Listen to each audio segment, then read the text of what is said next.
तर सर्व आरोपींचा हा व्हिडिओ समोर येता सुरेश धस यांनी त्यावरती भाष्य केलंय। तो मी नव्हेच असं म्हणणारे आता हा मी आहेच असं म्हणतील असा टोला सुरेश धस यांनी लगावलाय। तर सीसीटीव्ही मध्ये सर्व काही दिसून येतंय असंही धस यांनी म्हटलंय।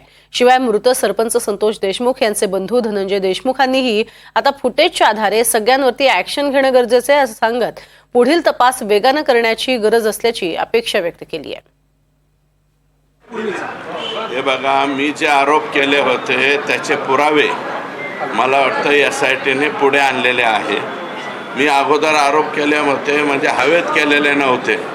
या लोकांचं खंडणी, खून आणि या सगळ्या प्रकरणाशी आकाचा संबंध आहे असं हे या निमित्ताने स्पष्ट होतं। 29 नोव्हेंबरचा हा व्हिडिओ आहे जे कार्यालयात वाल्मिक कराडांच्या हे सगळे एकत्र आले आणि त्याच ठिकाणावरून तो फोन जो आहे तो खंडणीचा केला गेला असंही समोर येतं। आवादा कंपनीच्या शिंदेंना फक्त 29 नोव्हेंबरला इथे नव्हतं, गाडीत घालून पाथर्डीपर्यंत नेलं होतं आणि पाथर्डीपासून मारत मारत पुन्हा आणलं होतं आणि त्याच्यानंतर हे शिंदे सोडून दिला।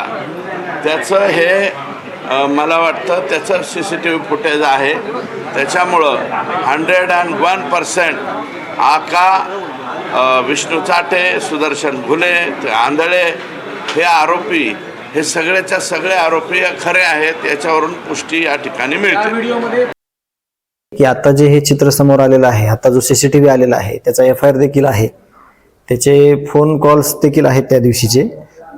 जो घटनाक्रम जसा आहे तसाच आहे। यावर फक्त आता ॲक्शन घेणं गरजेचं आहे। पुढील तपास वेगानं करण्याची गरज आहे आणि त्यासाठी विशेष प्रयत्न करणं गरजेचं आहे। ते पोलीस अधिकारी राजेश पाटील म्हणून होते, ते त्या CCTV मध्ये सुद्धा आहेत आणि आम्ही जी मागणी केलेली आहे देशमुख कुटुंबियांना स्वतः मी की सगळ्यांची सखोल चौकशी करा। ह्या आरोपींना ज्यांनी कोणी आसरा दिलेला आहे, ज्यांनी कोणी अभय दिलेला आहे, त्या आरोपींची सगळ्याची चौकशी झाली पाहिजे अशी आमची मागणी आहे।